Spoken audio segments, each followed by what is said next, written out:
Good morning. This is a recording from Monday, December 4th. Today, I want to read a whole chapter from the book of Forgiving for you because I think it's a very powerful story. And then we will do a short practice together as usual. The chapter is titled, Can You Look in the Mirror?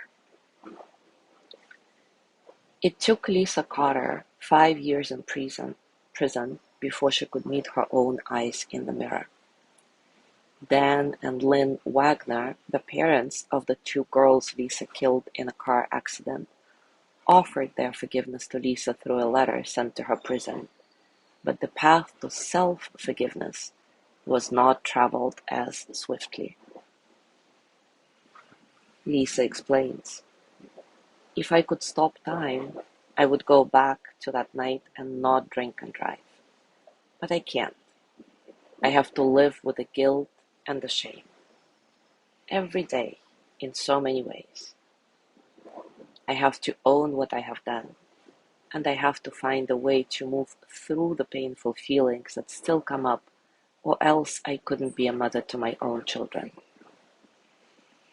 And I feel guilty even saying that. Because of me, Lynn and Dan cannot be parents to their children. So how do I have a right to talk about my own struggles in parenting? In prison, the only way to live with my guilt was to have structure. I ran miles and miles every day around the track in the prison yard. Every mile I cried and cried. I cried for the two girls who I killed. I cried for Dan and Lynn's suffering. I cried for my own teenage son and my two little babies who not only lost their mother, but whose mother had become this horrible monster and killer in the eyes of our community. I ran marathons of pure tears and grief. I also read spiritual books and 12-step workbooks. And in one workbook on healing and forgiving yourself, it said to look at yourself in the mirror and say, I love you. So every morning during my daily routine, I would stand in front of the small sink in my cell that I shared with 5 other women and say, I love you, Lisa. A cellmate of mine had been watching me do this every day, week after week, year after year. And one day she started clapping and said, you finally mean it. I didn't realize that for 5 years I hadn't been able to look myself in the eye as I said the words, until that moment. Now the real work begins, she said. I had no idea how true that was. When I was released and met Dan and Lynn in the parole office, they hugged me and we all cried together. My self-forgiveness was definitely made easier by their forgiveness. That day we began a new relationship, and Lynn has become a spiritual mother of sorts to me. She's involved in my children's lives. She and Dan even wanted to meet my fiancé to be sure he was a good guy. Together, we share our story and we try to help others. I try to be of service to my community every time I'm asked. And I am completely honest about my past. I own it, and I hold my head up when people talk about me behind my back or judge me.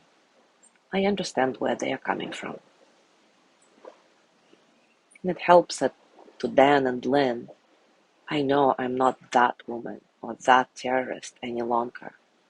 I am just Lisa, and I have my story, and they have their story. And together, we have our new story. Wow, how powerful is that? Today, let's do a Ho'oponopono practice to remind ourselves that unconditional forgiveness and reconciliation is possible and that everybody deserves it. Everybody deserves to have a chance to begin again. As always, take a comfortable position and take a few moments to settle.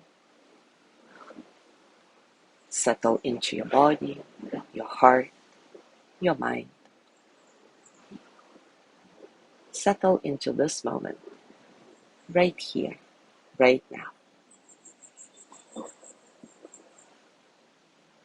Let your breath be nice and soft, completely natural. Notice how this natural breath flows through your body, how your body responds to it. Find a sense of spaciousness in your breathing, allowing all the experiences of the present moment to flow through you as energy that they are, without struggle.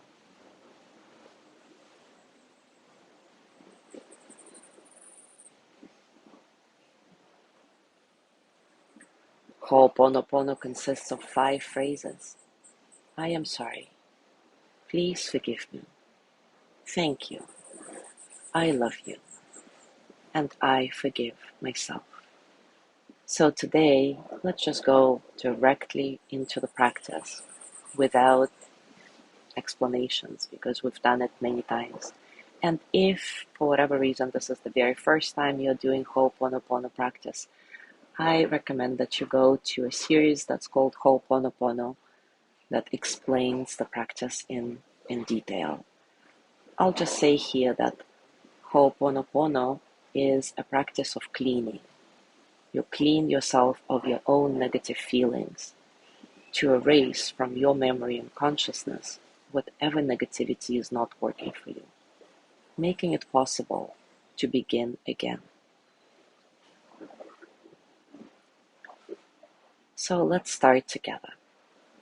I am sorry. Please forgive me. Thank you.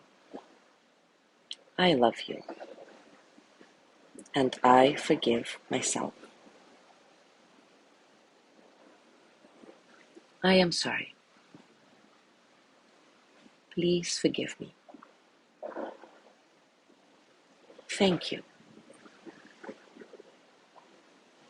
I love you. And I forgive myself. I am sorry. Please forgive me. Thank you. I love you. And I forgive myself.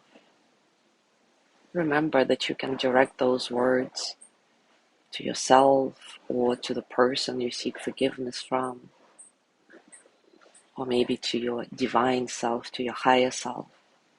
So whatever comes to you during the practice, allow it. Don't force anything. Simply follow whatever appears. I am sorry. Please forgive me. Thank you. I love you. And I forgive myself. I am sorry. Please forgive me. Thank you.